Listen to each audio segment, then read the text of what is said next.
Hai guys, balik lagi di channel First Step. Tapi kali ini kita nggak akan bahas mata pelajaran matematika nih. Hari ini kita akan bahas bedah jurusan dan juga sharing experience with alumni. Untuk episode pertama kita akan bedah jurusan teknik informatika. Dan untuk sharing experience with alumni-nya, kali ini kita kedatangan alumni dari universitas ternama di Indonesia, yaitu dari ITS atau Institut Teknologi 10 November. Siapa nih yang pengen ke ITS? Pasti banyak banget kan? Karena secara kita tahu bahwa ITS adalah salah satu kampus terbaik di Indonesia. Oke, tanpa lama-lama lagi, kita langsung aja bedah jurusan teknik informatika. Dimulai dari pertanyaan pertama, yaitu apa sih jurusan teknik informatika itu? Jadi, jurusan teknik informatika adalah jurusan yang mempelajari tentang prinsip-prinsip ilmu komputer dan analisis matematis dalam perancangan, pengujian, pengembangan, dan evaluasi sistem operasi, perangkat lunak, dan kinerja komputer. Aduh, pusing dan ribet banget ya definisinya. Tenang-tenang. Jadi, sederhananya, saat kamu menjadi mahasiswa teknik informatika, maka kamu akan berkutat dengan pekerjaan yang namanya ngoding atau programming. Lanjut kita ke pertanyaan berikutnya. Universitas mana aja sih yang punya jurusan teknik informatika?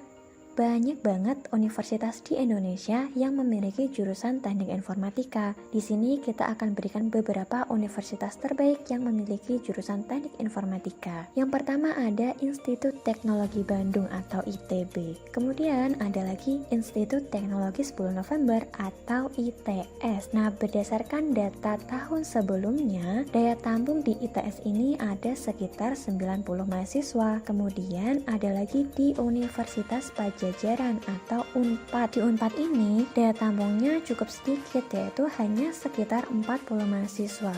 Tapi tenang aja, kita masih punya universitas yang lain, yaitu Universitas Hasanuddin atau UNHAS. Di UNHAS ini daya tampungnya ada sekitar 70 mahasiswa. Kemudian ada lagi Universitas 11 Maret atau UNS dengan daya tampungnya sekitar 44 mahasiswa. Lalu ada juga Universitas Negeri Padang atau UNP dengan daya tampungnya sekitar 56 mahasiswa. Lanjut ada juga Universitas Udayana atau UNUD. Eits, nggak cuma PTN aja, ada juga PTS yang memiliki jurusan teknik informatika nih. Di antaranya yaitu ada Universitas Telkom, kemudian Universitas Islam Indonesia, Universitas Bina Nusantara, dan Universitas Atmajaya Yogyakarta. Tapi nggak cuma ini kok, masih ada universitas lain yang memiliki jurusan teknik informatika. Mungkin belum kita sebutkan di sini. Oke, next. Biasanya ada nih pertanyaan kayak gini. Anak IPS bisa nggak sih kak masuk teknik informatika?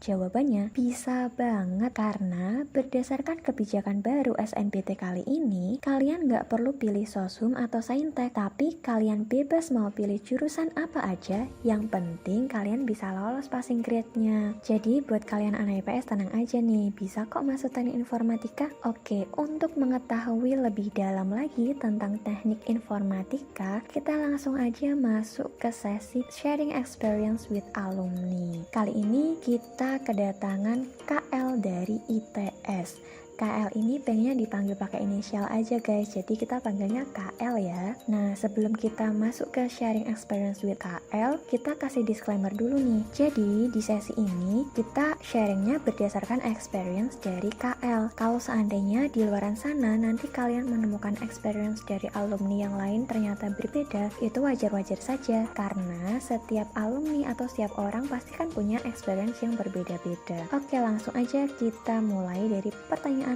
pertama. Apa aja sih yang dipelajari di teknik informatika? Berdasarkan pengalaman KL, dia belajar dasar pemrograman, basis data, jaringan, sistem operasi, machine learning, game, dokumen-dokumen tentang perancangan atau pembuatan software, dan masih banyak lagi. Aduh, apa sih itu semua ya? Bingung kan? Tenang aja, kalian nggak perlu bingung, nggak perlu pusing. Nanti kalau kalian udah masuk ke jurusan teknik informatika, kalian akan belajar dengan dosen yang berpengalaman. Jadi nggak perlu takut dulu. Secara sederhananya nih, buat gambaran kalian, jadi nanti kalau kalian masuk ke teknik informatika, kalian akan belajar tentang membuat website, membuat game, membuat aplikasi, dan lain-lain. Seru banget kan? Oke, kita lanjut ke pertanyaan selanjutnya. Prospek kerjanya apa aja sih di teknik informatika itu? Kata KL banyak banget nih, dia udah sebutin. Mulai dari full stack developer, data scientist, data analyst, UA, game developer, UI designer, UX researcher, database admin, web developer, dan lain-lain. Banyak banget kan? Jadi kalian nggak perlu ragu lagi nih. Next, pertanyaan berikutnya. Biasanya banyak nih yang pengen tanya, oh suka dukanya kuliah di teknik informatika itu apa sih? Berdasarkan pengalaman KL, jadi sukanya itu tugas akhirnya nggak seribet skripsi. Jadi di sana KL tuh nggak ada skripsian guys, dia cuma mengerjakan tugas akhir. Buat kalian yang menghindari skripsi bisa banget nih masuk ke jurusan ini, tapi dukanya pasti ada, menguras otak dan energi banget di mata kuliah yang bukan passionnya. Jadi buat kalian harus ngerti dulu nih passionnya di bidang apa biar nanti nggak salah masuk jurusan. Oke, lanjut lagi, kalau mau masuk ke jurusan teknik informatika harus pintar apa sih? Oke, berdasarkan pengalaman KL, katanya nggak ada pelajaran SMA spesifik yang kamu tuh harus pintar di situ. Yang penting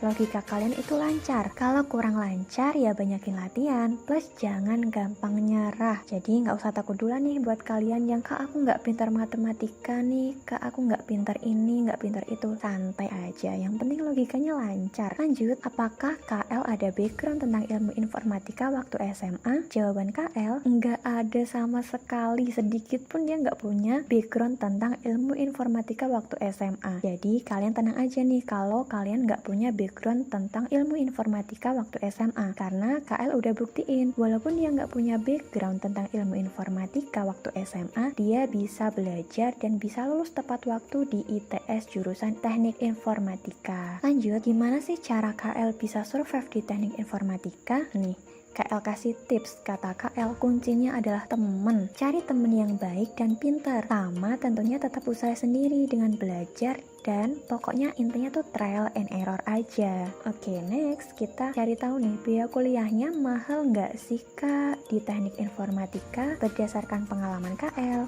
seingatnya dia nggak bayar apapun di luar UKT buat penunjang kegiatan akademis. Jadi cuma pengeluaran biaya UKT aja. Ini cocok banget nih buat kalian yang pengen masuk jurusan tapi yang meringankan beban orang tua. Boleh banget nih masuk teknik informatika ya. Oke, terakhir kita tanya nih, harus punya laptop dengan spesifikasi bagus nggak sih? Kan katanya ngoding terus. Oke, jawaban KL gini, kalau mau aman, emang baiknya minimal RAM 16GB. Waduh, lumayan gede ya. Soalnya pengalaman KL pakai RAM 8GB di semester awal emang nggak kenapa-kenapa. Tapi mulai semester 4 udah mulai lemot plus layar kedip. Apalagi kalau dipakai buat bikin game, kalau cuma 8GB, kata KL wassalam. Aduh, tapi tenang, buat kalian nggak usah langsung minder. Karena kan di semester awal kata KL masih bisa tuh pakai RAM yang 8GB. Nah, kalian nanti bisa tuh waktu kuliah semester awal sampai nanti kalian mulai cicil menabung biar waktu semester tua kalian bisa upgrade ke laptop yang lebih bagus. Jadi jangan jadikan ini sebagai penghambat kalian ya guys. Tetap semangat. Oke, untuk sesi sharing experience with alumni kita akhiri sampai di sini dulu ya guys. Jangan lupa untuk subscribe, like, dan komen. Next, kalian mau jurusan apa lagi nih?